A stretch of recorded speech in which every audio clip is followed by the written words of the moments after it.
disengage. They have hard damage inside of Jin and Victor. You can't get much harder than that once you hit 6 items. And SK Telecom, they covering their last pick right now. I'm not quite sure exactly what it will be. It's a Galio, and it is locked in. God! Alrighty then. In an interview before KeSPA Cup, Faker actually said he wanted to pick, highlight, and master a champion that people would recognize as being uniquely his.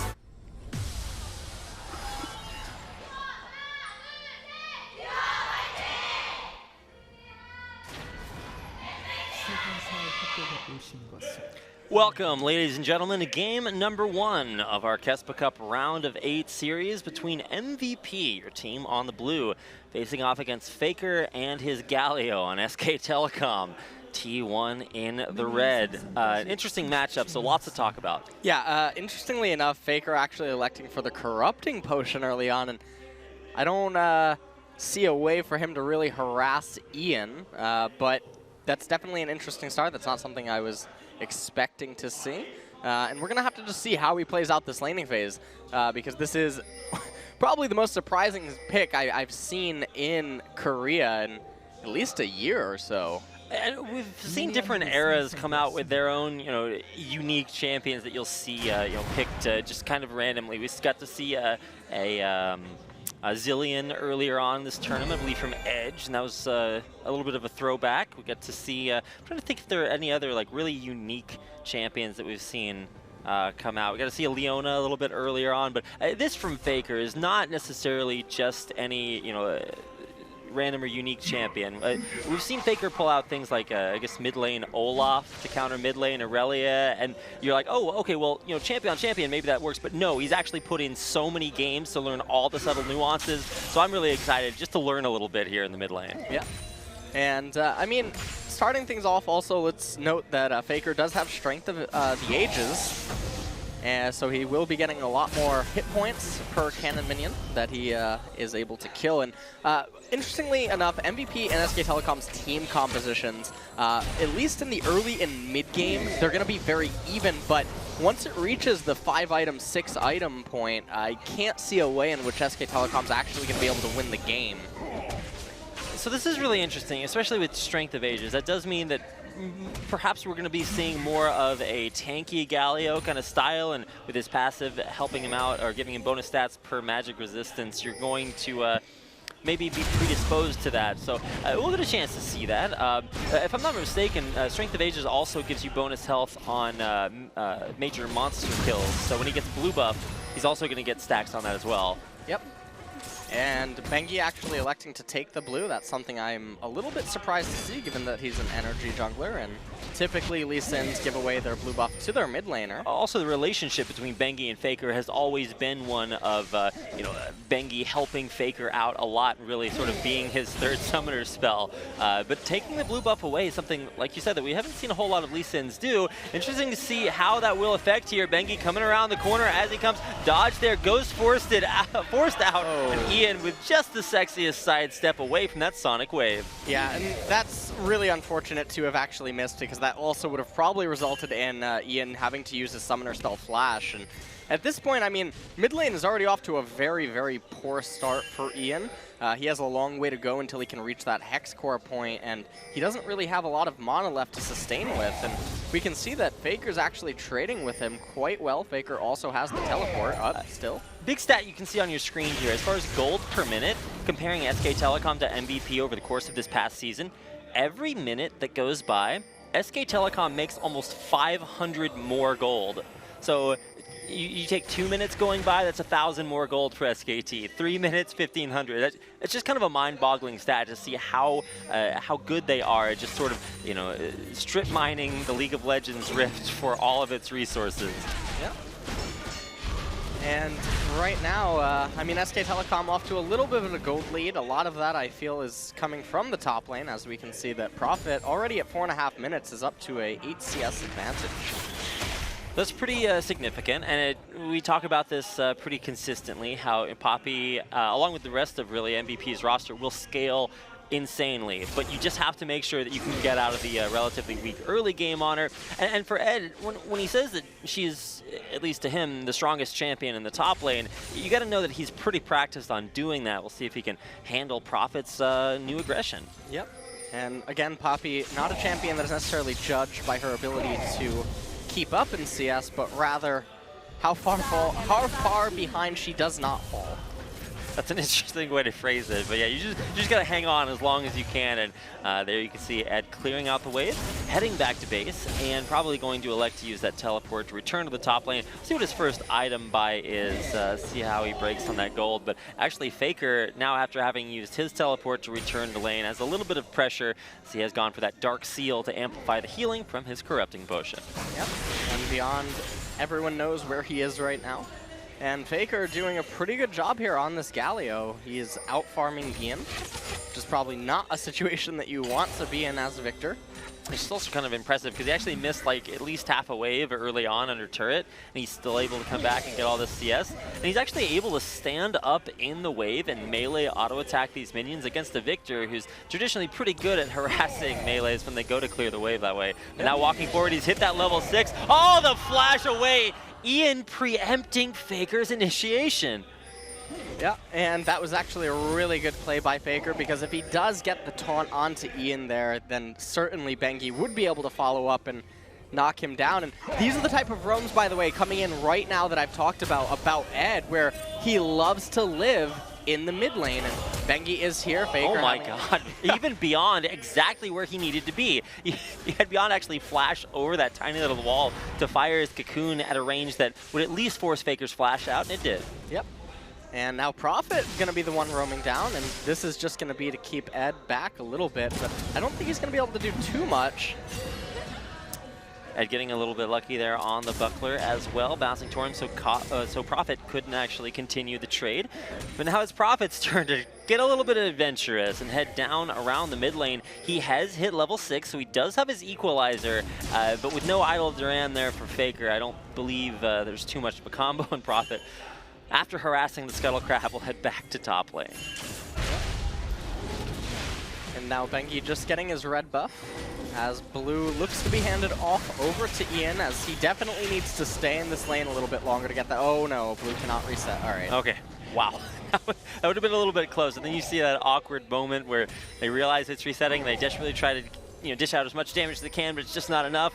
In the end, blue buff does still go over to Ian, who I guess is in a decent spot in the mid lane, but was forced to go double Dorans early instead of really that optimal Victor build path with the Hex Core upgrade. Right, and right now, we're not seeing a lot of action out of either jungler. You see Bengi recalling again after completing his left side jungle, and Beyond and Bengi not really doing too much. We did see a little bit of activity in the mid lane, but for the most part, the onus is on Bengi to actually make something happen, because MVP is the scaling team composition. So while Beyond obviously would like to find kills sometimes, it's not necessarily something that is necessary for them to advance forward in this game. Oh, going into Wolf, actually getting a decent amount of harass. Maha's movement on that Jhin has actually been so cool to watch, able to avoid all the ranged harass that Bang and Wolf, as that very poke-heavy bottom lane, can throw out. Yep, and here's that level 6 timing by Bang. They have to be a little careful right now. And it looks like the lane will reset, and Beyond recalling, so probably everyone going to play a little bit safe right now. Decent ward coverage down there. Still keeping an eye on the mid lane, at least on the mini-map. I always kind of look over there just to see exactly what's happening. Faker up 10 CS, not really deterred in pretty much any way from having a successful lane phase. And while Ian has been able to secure that initial Hex Core upgrade, so he will be able to death ray the wave down a little bit easier, still has yet to see anything too concrete develop out on the map, as both teams stay within 1,000 gold heading through the 10-minute mark. Yep, Faker going to be handed off blue buff for right here, and SK Telecom still in a gold advantage. Most of that is from the top lane CS discrepancy, but I mean, moving forward, first dragon of the game is a water dragon, not something that either team really wants to heavily prioritize. No opportunity has really presented itself to capture that. And so I don't expect that we're actually going to even see fights over it. I feel like that dragon will mostly just be an opportunistic drake. Faker getting some good trades thanks to that bulwark. It should also be noted, because we don't actually have to talk about Galio spells for, well, I haven't had to do that for basically forever.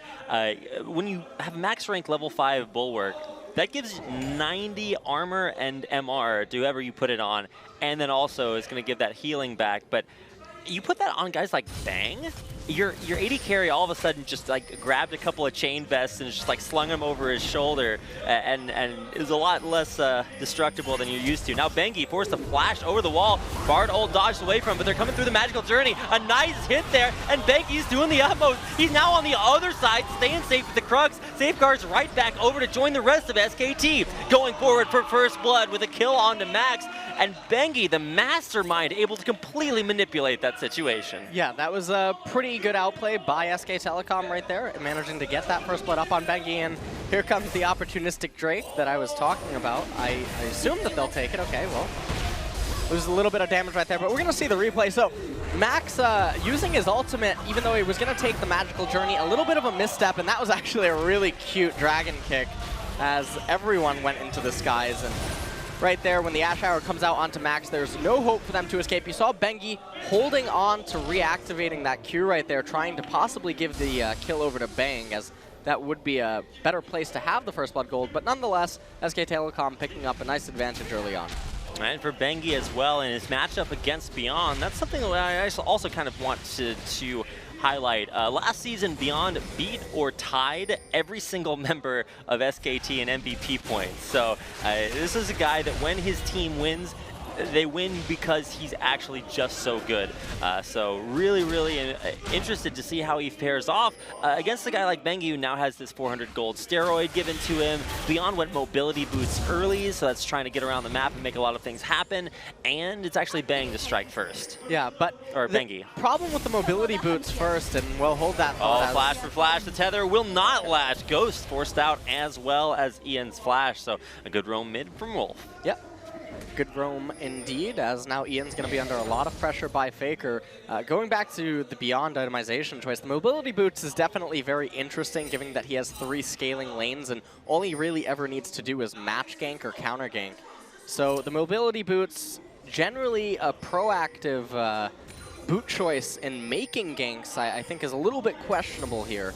And this is one of the combos SKT was trying to set up. They were having Bang rotate up towards mid to try to land an arrow onto an Ian who would most likely have been locked up by the idol Duran from Faker. It's a cool combo, but in that situation, Ian's playing very well. He'd just gotten ganked, he knew he had no summoners, so he's staying safe at his turret. Or even behind his turret in this situation after having just picked up blue. Yep, and game taking a little bit of a breather as both junglers have recalled temporarily. And Faker just trying to get some vision in right now. It looks like he can shove the wave and roam pretty easily right now. And Ian on that Victor, generally Victor's the one whose lane shoving ability generally isn't matched.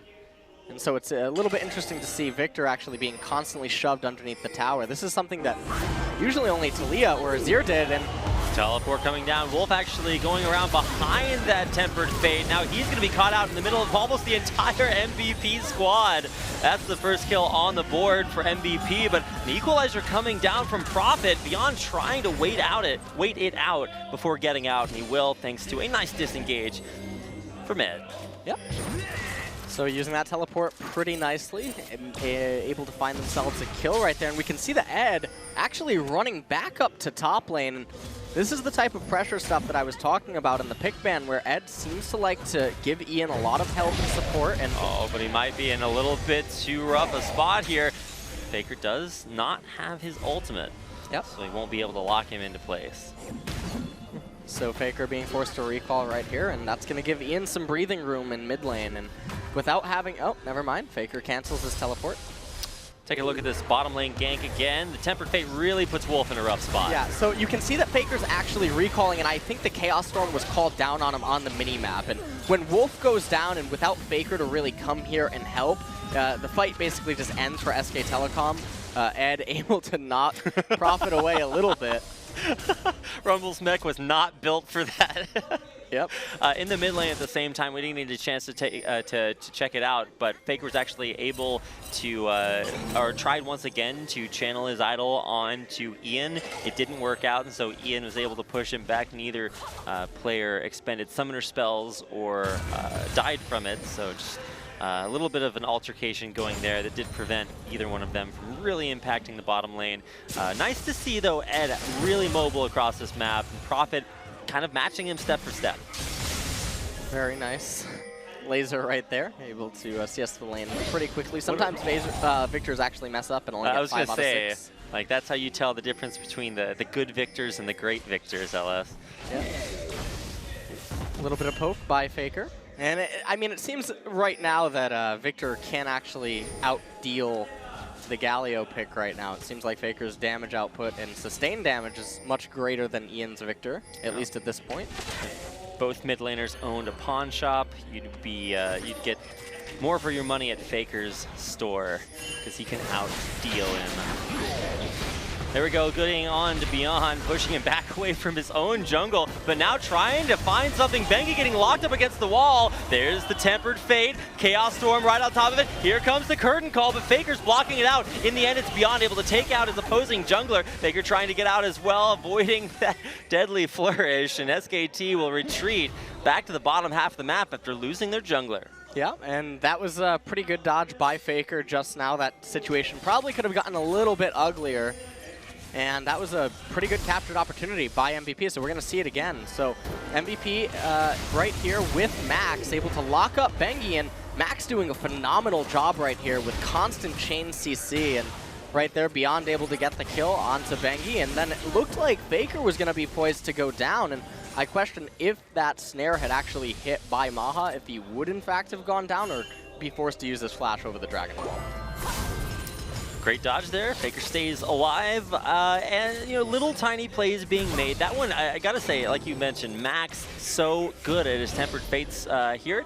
They've really been instrumental in MVP picking up both of their kills so far after helping them grab it onto Wolf in the bottom lane earlier. So still, even though with these kills and these fights going MVP's way, SKT's still ahead on gold. And while it's not quite in keeping with their 500 additional gold per minute stat that we saw earlier from the regular season, they are still finding little leads. They're going to have the first dragon. They're going to look to pick up the first turret here as well, but Bang might have overcommitted.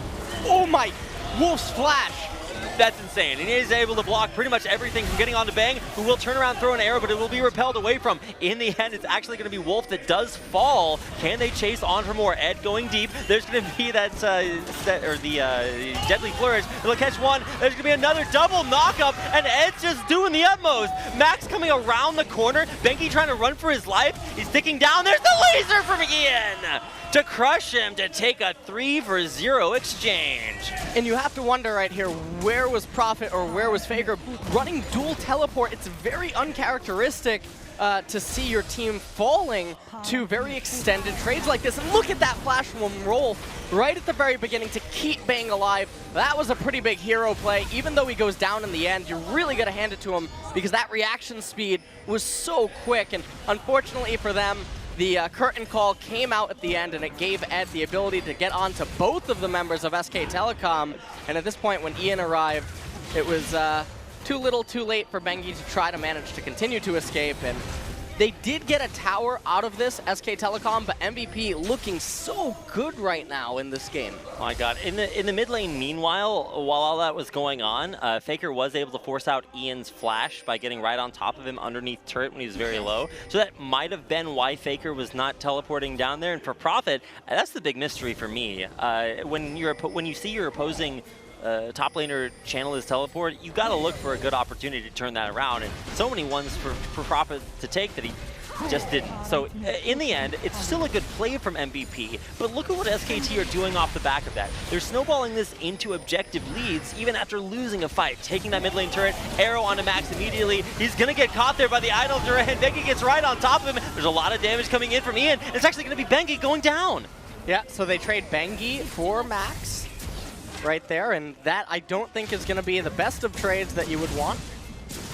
Prophet and Ed having a little bit of a skirmish up there in top lane. Prophet also looks like he was able to steal away the blue buff, and that's very painful when you're a Victor player. So SK Telecom, they hold a temporary gold advantage, and it's inside of those towers right now. Let's go take a replay on this fight. Max getting caught out, but just barely snagged by Faker's ult. Yeah, so Ian, the problem there was that Ian actually also got caught up inside of the taunt. Otherwise, he's able to cast that Chaos Storm as soon as Faker begins his channel, and it cancels it, because that is one of the lesser-known passives of Victor's ultimate. Yeah, a lot of champions that used to have silences got interrupts instead. Guys like Kassadin on the Null Spear, so same thing for Chaos Storm here. Going to interrupt that, and an interaction that I have no idea in what other situation we'd be able to really get a chance to see that, but good thing that we can reference that here. Faker 1-0, so I'm not sure if this is counted as a success, but I'm actually really most interested in, once we get to that 30-35 minute mark when the worth of champions is really well established, is this the pick that you can do something with that? And maybe talk a little bit about what Galio offers team comps in this meta that maybe other mid laners don't. Well, honestly, the Galio pick is certainly interesting, but generally you would expect to see it against double magic compositions or double AP mid and top laners. And so the fact that they picked this last against MVP, who had already shown the Poppy pick, is a little bit interesting, because the only major sources of magic damage coming out from MVP is going to be on that Victor, given that Beyond has the ability to elect into a defensive Elise build, which we can see that he is doing in that itemization right now. And so because of that, Faker's forced to itemize a little bit differently, because there isn't that absurd amount of magic coming out from MVP. And so the pick is a little interesting, and also it's a little unfortunate that it's picked into a Victor who has two different ways to stop the ultimate from Faker, put one inside of the gravity field and the other as the Chaos Storm. So the pick is a little bit suspicious, but we still have yet to see what they're going to do with it as we reach the later stages of the game. And it should be noted, kind of an interesting build here for Faker on his Galio, Spirit Visage and Rod of Ages along with Mercury Treads. A lot of times you used to go things like Abyssal Scepter or, well, way back in the day it was Athene's, but that has been sufficiently changed. So why do you think he's opted to not go Abyssal? Is it just because he's not dealing with such a heavy magic damage team? I feel like that is probably one of the reasons. An alternative also could have possibly even been a Banner of Command if there was a double magic team in addition to the magic damage jungler. But I feel like his itemization choice is probably the best given the situation that he's in. He certainly does want a lot of hit points, and he doesn't need too much magic resistance, given that the Bulwark will obviously aid in some of that, and really the only source of big damage will come out of Ian. And when you consider that, along with the Strength of Ages Mastery, Faker is actually just going to be insanely tanky. But oh, Prophet, oh, there's a flash in to flash the opposite direction. He knows he's got a teleport coming in, but can he hang on for long enough? Prophet, though, does still have that equalizer, knock away that does affect Prophet a lot. He's trying to make his desperate escape. With the second cocoon, it does the charm. It's Ed to take him out in the end. Yeah, and that was pretty unfortunate by SK Telecom, and Ed is actually so good at just denying teleports or attempts to come into fights by opponents. Ults, just about everything. You can't get in there if Ed's got his Poppy on lock. Now, Faker also did commit his teleport down to the bottom lane. He's going to get in there, lock up Ian, but there's exactly what you mentioned. A Bardol into a gravity field, into all this damage coming out from Ian, and while Faker is, in fact, ridiculously tanky, can SKT survive and escape alive? And it looks like they can, unless Ed has something to say about it. Slowed out there by Wolf Soul Flare, but in the end, everyone's surviving from SK Telecom, with the exception of Prophet from earlier. And I feel like we just actually got a little bit of a glimpse of what is to come the longer this game goes on. Ian and Maha don't have the damage yet. They're not those super just threatening damage dealers that we know Jhin and Victor are capable of doing. And hold that thought as we take a quick look at the replay down here. So I feel like Beyond actually missing the cocoon is why Faker channeled his teleport, and that was actually a pretty big, even better win for MVP, as they were able to pick up Prophet in the extended trade and get the teleport away from Faker. But going back to the fight that then take place after this, SK Telecom doesn't actually have a proper way of combating MVP's team composition. Yeah, turns out Galio is a little bit less effective when you just can't use your ultimate pretty much at all. Lots of ways to cancel that, like you just saw in that last fight. Now, afterwards, in the aftermath, SK Telecom was able to pick up their second Ocean Drake, and now they've decided to swap their lanes up a little bit. They've got Faker up in the top lane 1v1 versus Ed, and the rest of SKT going to group around mid. What do you think is behind this different rotation? Well, at this point of the game, MVP definitely wants to keep their bottom lane in mid. There's no turrets remaining in the bottom half of the map, and obviously Jhin being in the mid lane is going to be most beneficial to anyone who tries to go top or bottom, because you can just sort of move Jhin into the river to start casting that curtain call, so it's going to be the best lane to have Jhin in. All that's happening right now is both teams are basically just posturing, waiting for a few more items to be picked up by both sides, and then we'll start seeing team fights actually break out as Baron is on the map, and it's a very real possibility for both of these teams. So Faker goes top, clears a wave, runs back to mid. Then he sort of swaps with Prophet, who goes top, clears a wave, and now he's back to mid. In the meantime, MVP sent Ian on his Victor up there, shove it right back. So that's going to freeze up top, and now it's SKT sending yet a third champion up to the top lane to grab a wave. What's with that rotation? Well, Prophet's the only one that currently has teleport still remaining. So any sort of split push or side lane, you definitely want Prophet to be in it until Faker has his teleport up. At some point in the game, though, SK Telecom will actually have the gear that they can activate in a 1-3-1 because of that dual teleport. But while Faker still has his teleport up on cooldown, that's not something that you can really make use of right now. All right.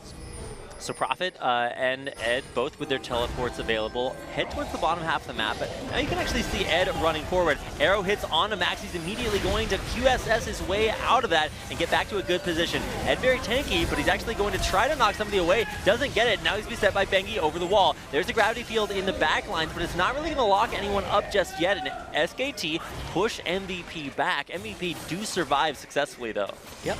MVP do manage to live right there. They didn't have Ian for that fight, so that could definitely get a little bit scary. Any fight without Ian is so much more dangerous. Keeping an eye on there. Lots of CC on a Faker. He will get locked up. Does still have that idol of Duran if he wants to turn it on. There's the Chaos Storm and putting out the damage. Trying to push SKT back. Look at that Bulwark just heal him back up. I'm pretty sure he finished that fight higher health than he began it.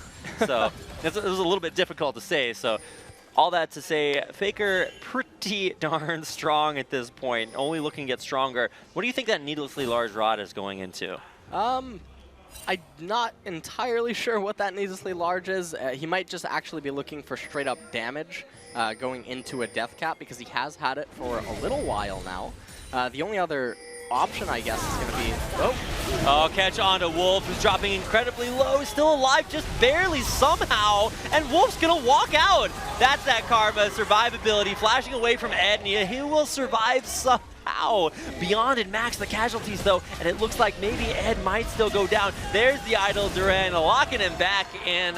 Not what he wanted to worship, and it's a 3-for-0 in SKT's favor. Yeah, and that's probably going to be Baron going over to SK Telecom, and this is a very unfortunate turn of events for MVP, as SKT making use of their ability to pick people off, and MVP need to be together. They can't ever actually win 4v4s or 4v5s, 3v3s, etc. They need straight-on 5v5s. They will never win a fight that's not a 5 versus 5. Well, let's watch how on earth does Wolf survive here.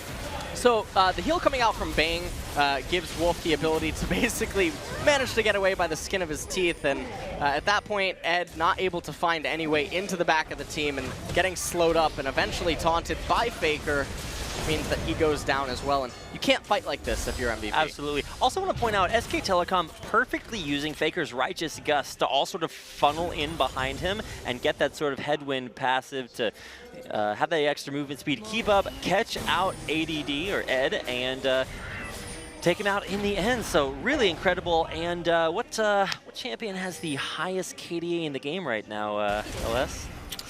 It's going to be Galio. I guess it's Galio indeed. Oh boy. All right. Jhin. Okay, well. Jhin.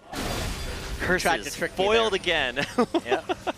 So close. Anyway, SKT poised to put themselves in a too dominant of a position, one that maybe MVP won't be able to come back from, and they're doing it sort of slow and steadily. They found the pick that they needed to, and in the last fight, actually, Wolf was the one that got picked, and that was exactly what SKT were able to turn around. Now Faker walking forward, way too tanky for MVP to deal with really at this point, although barely catching Bang there with a Tempered Fate, and here comes Edge to really knock that SKT carry away. Will we be able to see anybody go down? Faker actually dropping the idol, catching multiple members of MVP, and totally turning the fight around. Ed goes in, but he's gonna go down. Faker flashing out immediately to stay alive. Prophet taking up that turret, he's gonna stay alive just barely at the end with a Zonya's Hourglass.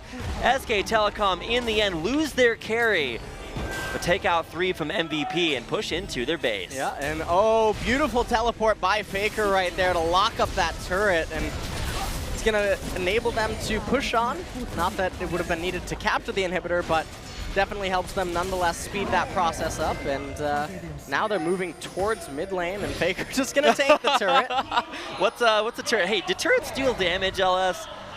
Apparently not. No, yeah, probably. There we go. Faker back up to full health.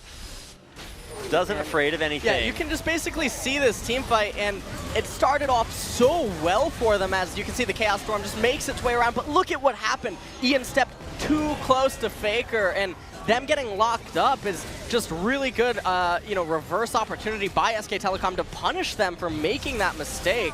And SKT turns the fight on its head. It was looking really bad for SK Telecom. I want to point out the only reason that Bang died in that fight is because Max landed the hardest to hit Cosmic Binding that caught him right before he was able to get out of there. Kill him off, but in the end, SKT take the fight. But now it's MVP's turn to try to pick something up. They already have a Mountain Drake, and now they're going to stack an Ocean on top of it. So both teams with 2 dragons apiece, and SK Telecom's Baron is actually just about to wear off. Ian as well going to steal away a blue buff. So MVP really getting right back out there on the map and taking a few objectives for themselves. Yep. And I want to point out that Ian's build order is a little bit questionable. I understand that he had his Negatron cloak earlier on, but if you're looking at SK Telecom and how they're itemizing, you would actually think that Leandri's Torment would probably be not that bad of an item. Faker gonna get it locked up along with Bang. Can Max land at the Cosmic Binding he needs? He does lock up Faker. There's the curtain call towards the backline. Faker actually taking a lot of help, but there's gonna be the Mikhail to keep him back alive even further. Chaos Storm in the backline actually chunked Bang way out, but Beyond barely surviving will keep everyone alive on both sides. And now Maha trying to put the damage out. Faker getting locked up again, but he just doesn't care. Nothing can kill this unstoppable Galio, and Faker tanking everything MVP has to throw at him. Yeah, and that's going to be the second inhibitor of the game, falling for SK Telecom, and that thing just does not die. I don't know, this is, I mean, we saw Roach play yesterday, but Faker looking like a cockroach because there's no way to kill him. Yep, and I mean, just look at this, and I feel like MVP mistakenly actually tunneling on this Galio right here.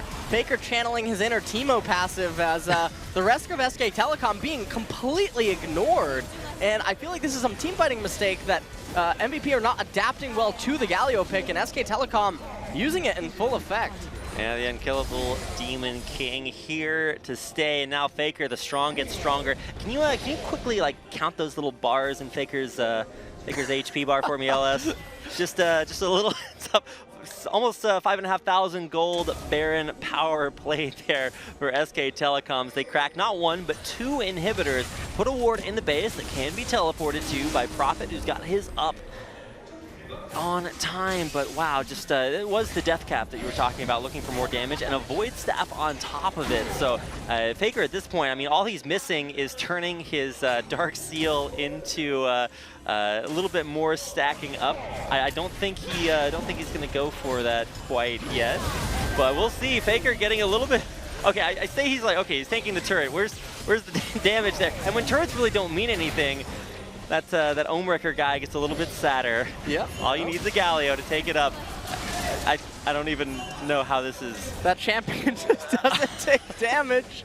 This reminds me of, what is it, Earth mode Galio, where you just play Galio, never die ever. Well, that's what Faker has obviously been practicing his fair share of. Bang gonna get locked up there. Here comes Ed trying to knock somebody out of the fight.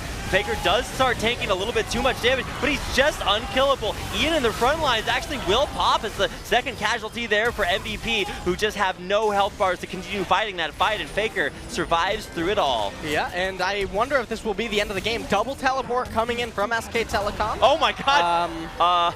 I'm not sure that's what you wanted to do. Wolf does die because of it, but Faker teleporting back in to try out his invulnerability again. Let's see him tank the fountain. All right, he's going for it. Unfortunately, true damage does not quite work on that. I'm just watching Faker heal up as the Nexus has the opposite effect. It will fall, and in the end, it is an 11-9 victory for SK Telecom over MVP.